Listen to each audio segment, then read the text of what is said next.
हमारे मन में गंदे विचार क्यों आते हैं? हम नहीं चाहते पर फिर भी हमारे मन में गंदे विचार आते रहते हैं। लेकिन क्यों?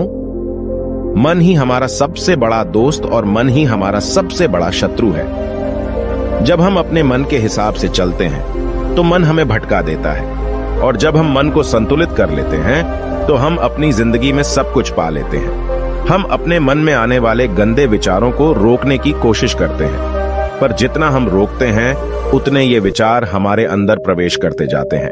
आप जिस चीज से जितना दूर भागोगे उतनी ही वह चीज आपके पास आएगी। इसीलिए उस चीज से भागो मत, बल्कि उस पर संतुलन कायम रखो। एक बार एक युवक गौतम बुद्ध के पास आया और गौतम बुद्ध से बोला, हे बुद्ध, मेरे मन में इतने गंदे विचार क्यों आते हैं? मैं नहीं चाहता कि मेरे मन में गंदे विचार आएं, पर मेरे मन में हमेशा काम वासना के विचार चलते रहते हैं और मैं इनके बारे में सोच सोचकर बहुत परेशान हूं। मेरी ऊर्जा और समय ये सब सोचने में ही नष्ट हो जाते हैं, और ये सब विचारों की वजह से मैं कभी कभी शांत नहीं रह पाता और मैं हमेशा ही स्त्रियों को देखकर मोहित हो जाता हूं, अपने आप को रोक ही नहीं पाता। बुद्ध मुस्कुराए और उन्होंने उस युवक से पूछा, क्या तुम्हें पता है कि यह काम वासना होती क्या है? फिर लड़के ने उत्तर दिया और कहा, बुद्ध, मुझे तो नहीं पता कि काम वासना होती क्या है, परंतु हां, ये जो भी है बहुत बुरी चीज है। फिर बुद्ध ने उस युवक से कहा, सबसे पहले तो तुम्हें यह समझना है कि प्राकृतिक रूप से जो भी चीज हमारे अंदर है वह बुरी नहीं है। हमारे जीवन में उसकी कुछ न कुछ जरूरत होती है। वासना कोई बुरी बात नहीं है, यह हमारे मन की एक भावना है जो हमें किसी न किसी चीज की कमी का एहसास करवाती है, और फिर हम उस चीज को पाने के लिए उस चीज की ओर आकर्षित हो जाते हैं। जैसे अगर तुम्हारे पास धन की कमी है तो तुम में धन पाने की वासना उत्पन्न हो जाएगी। इसका मतलब यह नहीं कि वासना बुरी है, बल्कि यह तो हमारे मन के एक प्रकार की जरूरत का एहसास है, और जब यह जरूरत शारीरिक हो तो हम इसे काम वासना कह देते हैं। युवक ने गौतम बुद्ध को कहा, बुद्ध, मुझे काम वासना का मतलब तो समझ में आ गया, पर आप मुझे यह बताइए कि यह आती कहां से है और कैसे आती है? गौतम बुद्ध ने कहा, काम वासना कहीं से आती नहीं है, यह तो हमारे अंदर ही होती है, और इसका होना तो जरूरी भी है, तभी तो मानव जाति का विस्तार होगा। युवक ने कहा, जब यह हमारे अंदर ही है और जरूरी भी है तो फिर लोग इसे गलत क्यों बताते हैं? बुद्ध ने कहा, यही समस्या है, लोगों ने काम वासना को गलत तरीके से सोच लिया है, इसे छिपाने की और दबाने की कोशिश करते हैं। काम वासना गलत नहीं है, बल्कि काम वासना का गलत तरीके से प्रयोग करना गलत बात है। लोग जिसे पसंद करते हैं उसी के लिए जीने लग जाते हैं और उसके बारे में हमेशा सोचते रहते हैं, पर यह सब गलत है। बुद्ध ने युवक से कहा, क्या तुम्हें पता है कि जानवरों में भी काम वासना होती है? युवक ने उत्तर दिया, हाँ बुद्ध, जानवरों में भी काम वासना होती है, क्योंकि जानवर भी तो आखिर अपनी पीढ़ी को आगे बढ़ाएंगे। बुद्ध ने कहा, तो फिर हम जानवरों की काम वासना को क्यों गलत नहीं कहते? युवक ने कहा, मुझे नहीं पता महात्मा, आप ही मुझे बताइए। गौतम बुद्ध ने कहा, जानवर अपनी काम वासना का प्रयोग आनंद प्राप्ति के लिए नहीं करते, वह तो सिर्फ संतान उत्पन्न करने के लिए काम वासना का उपयोग करते हैं। जानवरों को प्रकृति ने इतनी समझ नहीं दी कि वह काम वासना को अपने सुख का आधार बना सके, जबकि मनुष्य अपनी समझ के बलबूते पर प्रकृति में पाई जाने वाली प्रत्येक वस्तु को अपने सुख के लिए अपने प्रयोग करता है। हम इंसानों ने ही काम वासना को अपने सुख का साधन बना लिया है, जबकि प्रकृति ने तो हमें अपने वंश को आगे बढ़ाने के लिए दिया था, लेकिन इंसानों ने इसे अपने जीवन का परम लक्ष्य बना रखा है, और इस तरह से काम वासना का बेलगाम हो जाना गलत है। युवक ने बुद्ध से पूछा, महात्मा जी, ये काम वासना हम पर हावी क्यों होती है? क्यों यह बेलगाम हो जाती है? तब गौतम बुद्ध ने कहा, सुनो, अब जो मैं तुम्हें बताऊंगा उसे तुम ध्यानपूर्वक सुनना। काम वासना का सारा खेल तुम्हें समझ आ जाएगा, तुम्हें तुम्हारे सारे सवालों का जवाब मिल जाएगा, बस तुम्हें ध्यान से सुनकर समझना है। फिर गौतम बुद्ध युवक को बताना शुरू करते हैं। एक बार की बात है, एक आश्रम में गुरु और उनके शिष्य रहते थे। शिष्य रोजाना आश्रम के बाहर स्थित गांव में दीक्षा लेने के लिए जाते थे। शिष्य जो गांव में भिक्षा लेने जाता था, उस रास्ते में एक नदी पड़ती थी जिससे वह रोज भिक्षा लेने जाता था। एक दिन उसने देखा कि एक लड़का पेड़ के पीछे छिपा है। उसने लड़के के पास जाकर पूछा, भाई, तुम इस पेड़ के पीछे छिपकर क्या देख रहे हो?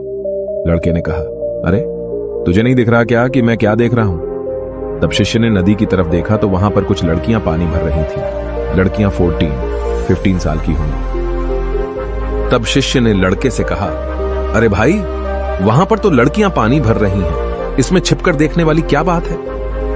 तब वो लड़का शिष्य की तरफ देखकर उससे कहता है, अरे पागल, तुम्हें दिखाई नहीं दे रहा क्या कि मैं क्या कर रहा हूं? वह परियां कैसे नदी से पानी निकाल रही है। जरा उनकी अदाओं को देखो, उनके कोमल शरीर को देखो, उनकी पतली कमर मटके को उठाते समय कैसे बल खाती है, और उनके बाल उनकी कमर पर कैसे लहरा रहे हैं, मानो सुंदरता बिखरी पड़ी है। शिष्य फिर नदी की तरफ देखता है और इस बार वह देखता ही चला गया। अभी तक तो उसे कुछ भी नजर नहीं आ रहा था और वह बिल्कुल निर्भय था। उसे किसी बात का कोई डर नहीं था, लेकिन अब वह छुपने लगा और उन लड़कियों को देखने लगा जैसे उसने कोई अपराध कर दिया हो। और जब वो छुपकर उन लड़कियों को देख रहा था तभी वो अंदर से कांप गया और उसने कहा कि यह मैं क्या कर रहा हूं? मैं जो भी कर रहा हूं वह सही नहीं है, मुझे यहां से चले जाना चाहिए। और फिर वह जल्दी से वह से चला जाता है। फिर वह आश्रम पहुंच जाता है। आश्रम जाकर वह अपने कार्यों में लग गया, लेकिन जो अभी वह देख कर आया था वही उसकी आंखों के सामने बार बार आ रहा था। उसके मन में वही दृश्य चल रहा था। उसका मन वही सब कुछ देखने के लिए ललचा रहा था। उसका किसी भी काम में मन नहीं लग रहा था। सुबह होते ही वह रोज भिक्षा के लिए आश्रम से जल्दी निकल जाता और नदी के पास वाले पेड़ के पास जाता जहां वह लड़का पहले से मौजूद रहता था। उसके साथ मिलकर लड़कियों को छुपकर देखता था। अब वह रोज ऐसा करने लग गया। उसका मन अब किसी भी काम में नहीं लगता था। वह हमेशा किसी न किसी प्रकार के विचारों में उलझा रहता था। वह आश्रम के कार्यों को भी ठीक ढंग से नहीं कर पा रहा था। न वह ठीक से सो पाता था और न ठीक से खाना खा पाता था। उसका मन बेचैन सा रहता था। उसका मन बार बार उन लड़कियों के सौंदर्य को देखने के लिए ललचाता था। जब गुरु भिक्षा देते तब भी उसका मन कहीं और विचारों में खोया रहता था। गुरु ने अपने शिष्य की इन हरकतों को देखा। तब एक दिन गुरु ने शिष्य को अपने पास बुलाया और कहा, आज से मैं भी तुम्हारे साथ भिक्षा मांगने चलूंगा। तुम और मैं साथ साथ भिक्षा मांगने चलेंगे। तभी शिष्य ने गुरु को मना करते हुए बोला, नहीं गुरुदेव, आप परेशान क्यों हो रहे हो? मैं अकेले ही ठीक से भिक्षा मांग सकता हूं। गुरु ने शिष्य से कहा, ठीक है, तुम अकेले ही भिक्षा मांगने जाओ। इसके बाद शिष्य भिक्षा मांगने निकल गया। शिष्य के जाने के बाद गुरु भी आश्रम से निकल गए और शिष्य का पीछा करने लगे कि वह कहां जाता है, किससे मिलता है। यह सब देखने के लिए उसके पीछे पीछे चलने लगे। थोड़ी दूर जाने के बाद गुरु ने देखा कि उनका शिष्य एक लड़के के साथ एक पेड़ के पीछे अपराधी की तरह छिपा हुआ है और छिपकर कुछ देख रहा है। गुरु भी अपने शिष्य के पीछे जाकर खड़े हो गए, यह देखने के लिए कि आखिर उनका शिष्य क्या देख रहा है जिसके लिए वह पेड़ के पीछे अपराधियों की तरह छिपा पड़ा है। गुरु ने देखा कि उनका शिष्य पेड़ के पीछे छिपकर लड़कियों को देख रहा है जो नदी से पानी भर रही है। तभी गुरु ने शिष्य से कहा, क्या तुम लड़कियों से भी भिक्षा लोगे? गुरु की आवाज सुनकर शिष्य का मन घबराया और उसके पसीने छूटने लगे। वह थर थर कांप रहा था, जैसे किसी चोर को पकड़ते समय रंगे हाथों पकड़ लिया हो। उसकी हालत खराब हो गई। वह कुछ भी नहीं बोल पा रहा था। वह लड़का जो शिष्य के साथ था वहां से भाग गया, जिससे शिष्य और भी घबरा गया था। उसके मुंह से कुछ टूटे फूटे शब्द ही निकल रहे थे। वह अपने गुरु से भी नजर मिलाने का साहस नहीं कर पा रहा था। गुरु ने शिष्य की ओर देखा और कहा, मेरा शिष्य तो निर्भय है, उसे तो किसी भी चीज का डर नहीं है, लेकिन ये क्या, तुम तो डर के मारे कांप रहे हो। शिष्य ने गुरु से कहा, मुझे माफ कर दो, इसमें मेरा कोई दोष नहीं है। उस लड़के ने मुझे बहका दिया था, लेकिन मैं आपसे वादा करता हूं कि आज के बाद मैं कभी दोबारा ऐसा नहीं करूंगा। मुझे माफ कर दो। गुरुदेव ने कहा कि कोई बात नहीं, पर इस बात का तुम ध्यान रखो कि हम जैसी संगति करते हैं वैसा ही फल हमें प्राप्त होता है। हम जैसे संगति करते हैं उनके विचार हमारे अंदर प्रवेश करते हैं। इसीलिए अच्छी संगति करो ताकि तुम्हारे अंदर अच्छे विचार प्रवेश करें। फिर गुरु और शिष्य आश्रम लौट आए और फिर से आश्रम के कार्यों पर ध्यान देने लगे। उसने उस रास्ते को छोड़ दिया और दूसरे रास्ते से जाने लगा। वह अपने काम को ध्यान से करता था, लेकिन धीरे धीरे उसके अंदर क्रोध उत्पन्न हो गया और फिर वह दूसरे शिष्यों पर क्रोध करने लगा और बेचैन हो गया। अब वह सही समय पर भोजन भी नहीं करता था। वह भोजन भी बहुत कम खाता था। एक रात गुरु शिष्य के पास आए और उससे बोले कि तुमने मुझसे वादा किया था कि तुम अपना मन नियंत्रण में रखोगे। अब तक तुमने कितनी बार अपना वादा तोड़ दिया। यह सुनकर शिष्य अपने गुरु के चरणों में गिर गया और रोने लगा। रोते रोते ही उसने गुरु से कहा कि गुरुदेव, मैं कई बार अपना वादा तोड़ चुका हूं, फिर वादा कर लेता हूं, लेकिन हर बार मैं वादा तोड़ देता हूं। मेरा मन मेरे नियंत्रण में है ही नहीं। मैं बहुत कोशिश करता हूं कि मैं अपने मन से सारे बुरे विचारों को निकाल दूं, लेकिन मैं चाहकर भी ऐसा नहीं कर पा रहा हूं। फिर गुरु ने शिष्य को कहा, चलो मेरे साथ। गुरु शिष्य को आश्रम के बगीचे में लेकर गए और शिष्य से कहा, देखो यहां पर कुछ नालियां बनी हुई है जिससे नदी का पानी इन पौधों तक आ रहा है, और यह पानी निरंतर भाव से बह रहा है। क्या तुम इस पानी के बहाव को रोक सकते हो? शिष्य ने कहा, हां गुरुदेव, मैं इस बहाव को रोक सकता हूं। फिर शिष्य ने मिट्टी उठाकर उस नाली के छोर पर डाल दी। वह पानी थोड़ी देर के लिए रुक गया और फिर थोड़ी देर बाद उस रेत के ऊपर से पानी आया। गुरु ने शिष्य से कहा, अरे ये क्या, ये पानी तो रुका ही नहीं। फिर से उसने कुछ कंकर पत्थर उठाकर उसे नाली में डाल दी और फिर थोड़ी देर के लिए पानी रुक गया, लेकिन फिर थोड़ी देर बाद ही उन कंकर पत्थरों के ऊपर से पानी निकल आया। गुरु ने कहा, शिष्य ये क्या हुआ? पानी तो फिर से आ गया। तुम तो बोल रहे थे कि तुम इसे रोक दोगे। क्या हम किसी चीज को पूरी तरह से रोक सकते हैं? तब शिष्य ने कहा, कोई बात नहीं गुरुदेव, मैं इस पानी को तो रोक कर आपको दिखाऊंगा। फिर उसने एक बड़ा सा पत्थर लेकर आया और उसे नाली पर डाल दिया। पानी रुक गया। तब शिष्य ने गुरु से कहा, देखा गुरुदेव, मैंने कहा था ना कि पानी को मैं रोक दूंगा। मैंने पानी को रोक दिखाया। आपकी बात मैंने पूरी कर दी। गुरु मुस्कुराए और बोले, अच्छा जरा ध्यान से देखो, पानी रुक गया है क्या? वो तो पीछे की नाली तोड़कर बाहर आ गया और अगल बगल से बह रहा है। और ध्यान से देखो, इस पत्थर के आगे भी आ गया और यह पानी अपना रास्ता बदलकर फिर से आगे की तरफ बह जाएगा। फिर थोड़ी देर बाद ऐसा ही हुआ। फिर गुरु ने शिष्य को समझाया, तुम्हारे साथ भी तो ऐसा ही चल रहा है। तुम बार बार प्रयास कर रहे हो, बड़े से बड़ा प्रयास कर रहे हो, पर हर बार तुम्हारा प्रयास टूट रहा है और यह हमेशा टूटता ही रहेगा। यह पत्थर तुम्हारा प्रयास है और यह पानी तुम्हारे विचार। तुम कितना भी बड़ा पत्थर रख लो, लेकिन पानी तो अपना रास्ता बना ही लेगा। यह देखकर शिष्य ने पूछा, हे गुरुदेव, क्या कोई तरीका नहीं है जिससे मैं गंदे विचारों से बाहर निकल सकूं? गुरु ने कहा, एक तरीका है। यह पानी जिस नदी से आ रहा है, तुम वहां से इस पानी का रास्ता ही बदल सकते हो। गुरु शिष्य को एक नदी के पास ले गए जहां से उस बगीचे में पानी आ रहा था। गुरु ने शिष्य से कहा, वो पानी इसी नदी से जा रहा है। अगर हम यहीं से उसका रास्ता बंद कर दें जहां से पानी बगीचे में जा रहा है, तो क्या हम पानी को रोक नहीं सकते? शिष्य ने कहा, हाँ गुरुदेव, अवश्य ऐसा हो सकता है। मैं इस पानी को यहीं से बंद कर देता हूं।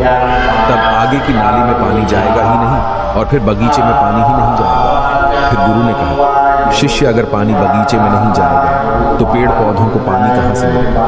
उन पेड़ पौधों को तो पानी की आवश्यकता है। फिर शिष्य ने विचार किया और कहा, मेरे मन में तो यह बात आई ही नहीं, इस पानी का बगीचे में जाना जरूरी भी है। गुरु ने कहा, और उन पेड़ पौधों में कुछ ऐसे हैं जिनको रोज पानी की आवश्यकता है, वो तो मुरझाकर मर ही जाएंगे। पानी तो हमें खोलना ही होगा। शिष्य ने गुरु की बात सुनकर पानी का रास्ता खोल दिया। तब गुरु ने पूछा, अगर हम इस नदी के पूरे पानी को बगीचे की तरफ मोड़ दें तो क्या होगा? शिष्य ने उत्तर दिया, गुरुदेव, वहां पर जितने भी पेड़ पौधे हैं वो सब गलकर नष्ट हो जाएंगे और वहां पर कुछ नहीं बचेगा। गुरु मुस्कुराए और बोले, तुम इस बात को समझो, हमें किसी भी चीज को रोकना नहीं है, बस हमेशा संतुलन बनाए रखना है। कम पानी से भी पौधे नष्ट होते हैं और ज्यादा पानी से भी पौधे नष्ट होते हैं। हमारा जीवन संतुलन से ही चलता है।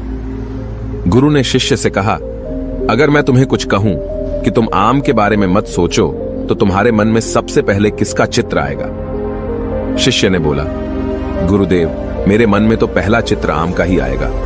गुरु ने कहा, जब हम गंदे विचारों को जबरदस्ती रोकने का प्रयास करते हैं तो वे और भी मजबूती से हमारे अंदर प्रवेश करते हैं। इसीलिए हमें उन्हें कभी भी दबाने की कोशिश नहीं करनी चाहिए। फिर गुरु ने शिष्य को कहा, हमारे गंदे विचार बुरे लोगों की संगति करने की वजह से भी आते हैं।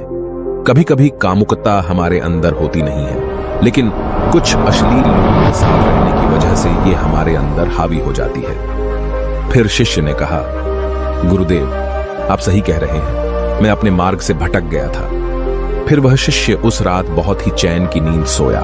सुबह अपने कार्यों को पूरे मन से किया और फिर सुबह वह भिक्षा लेने के लिए उसी रास्ते से गया जहां वह लड़का आज भी पेड़ के पीछे छुपकर उन लड़कियों को देख रहा था। वह शिष्य उसे नदी पर गया जहां वह लड़कियां पानी भर रही थीं। उसने उन लड़कियों से पानी मांगा और उन लड़कियों में से एक लड़की ने उसे पानी पिलाया और उसे शिष्य के चरण छुए। शिष्य ने उसे आशीर्वाद दिया कि तुम्हारा कल्याण हो, जिससे कि मानसिकता सकारात्मक ऊर्जा से भर जाए। उसके चेहरे पर मुस्कान आ गई थी, जैसे कि उसे कुछ खोया हुआ वापस मिल गया हो। वह वापस अपने रास्ते से जाने लगा। तभी पीछे से वह लड़का आ गया जो पेड़ के पीछे छुपा हुआ था। वह शिष्य के पास आया और बोला, क्या बात है, आज तो तुमने नजदीक से दर्शन कर लिए, तुम तो मुझसे भी आगे निकले। तब शिष्य ने कहा, हम हमेशा दूसरों के दर्शन करने में ही व्यस्त रहते हैं, अपने दर्शन कर ही नहीं पाते। तुम कब तक इस पेड़ के पीछे छुपाते रहोगे? किसी को पसंद कर लो, उसे बोल दो। अगर वो भी तुम्हें पसंद करती है तो शादी कर लो और उससे पहले तुम कुछ बन जाओ। अपने आप को पहचान लो, ऐसे अपना समय बर्बाद मत करो। फिर वह लड़का रोज उस शिष्य से मिलने लगा और उसने लड़के को नदी पर न जाने के लिए प्रेरित किया। और फिर वह लड़का अपने जीवन में कुछ बनने के लिए संघर्ष करने लगा। तो तुमने देखा कि संगति का असर क्या होता है। अपनी संगति बदलो, अपने विचार बदलो। गुरु ने शिष्य से पूछा, क्या तुम्हें अपने सभी सवालों का उत्तर मिल गया? तब शिष्य ने कहा, हाँ महात्मा जी, आपका धन्यवाद। तब गुरु ने शिष्य से कहा कि जब तुम्हारे मन में गंदे विचार आए तब तुम अपने आप को दोषी मत मानो। यह शरीर है और यह सब इसने हजारों वर्षों से सिखा है। एक केवल तुम्हारे सोच लेने से या शपथ लेने से यह टूटने वाला है नहीं, लेकिन तुम्हारे पास वो शक्ति है, वो ऊर्जा है जिसका तुम्हें संतुलन उपयोग करना है। तुम एक जीवित ऊर्जा हो जो कुछ भी अनुभव करने के लिए स्वतंत्र है। इसीलिए तुम अपने आप को पहचानो। इस कहानी से हमें यह सीख मिलती है कि हमारे विचारों का महत्व कितना अधिक होता है। हमारे विचार ही हमारे भविष्य की दिशा को निर्धारित करते हैं। हमें सकारात्मक विचारों को अपने मन में पूरी शक्ति के साथ अपनाना चाहिए ताकि हम सही दिशा में आगे बढ़ सकें।